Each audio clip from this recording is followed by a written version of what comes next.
என்ன சமையலோ என்ன சமையலோ. கேரட் கோசுமல்லி பண்ணலாம். அதுக்கு 5-6 மீடியம் சைஸ் கேரட் எடுத்து வச்சுருக்கேன். இந்த சீவியால் நல்லா கேரட்டை ஷ்ரெட் பண்ணிடலாம்.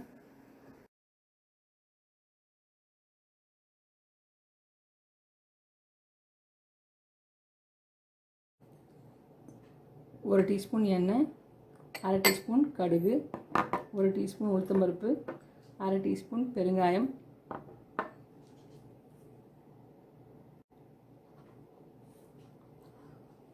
2 டீஸ்பூன் இஞ்சி, 3 பச்சை மிளகாய், கொஞ்சம் கருவேப்பிலை, கொஞ்சம் கொத்தமல்லி, 2-3 டீஸ்பூன் எலுமிச்சம்பழம் ஜூஸ். கேரட் அப்படியே விட்டோன்னா டக்குன்னு கலர் மாறி போயிடும். அதனால் முதல்ல ஒரு 2 ஸ்பூன் எலுமிச்சம்பழம் ஜூஸ் போட்டு நல்லா மிக்ஸ் பண்ணி விட்டுடலாம்.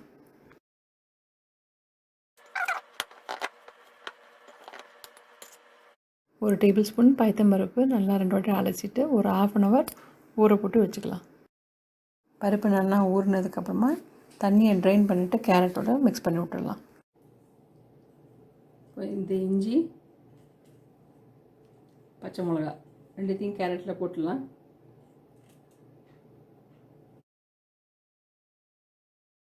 தாளிக்கிறதுக்கு ரெடி பண்ணிடலாம்.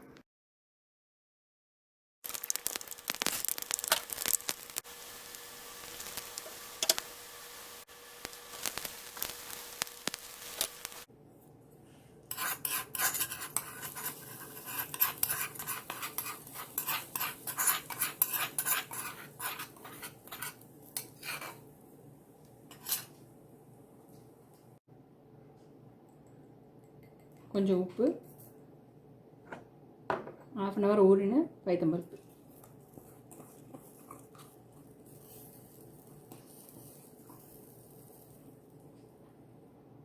நல்லா மிக்ஸ் பண்ணி விட்டுட்டு சாப்பிட்டு பார்த்துட்டு உப்பு இன்னும் கொஞ்சம் எலுமிச்சம்பழம் ஜூஸ் எதாவது வேணுமான்னு செக் பண்ணிக்கலாம்.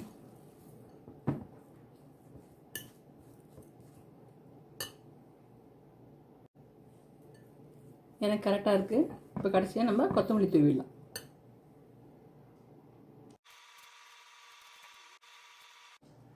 ரொம்ப ஈஸி கேரட் கோசுமல்லி பண்ணுறது. இதே மாதிரி நீங்கள் கேபேஜ் வச்சு கூட பண்ணலாம், அதுவும் நல்லாயிருக்கும். ட்ரை பண்ணி பாருங்கள்.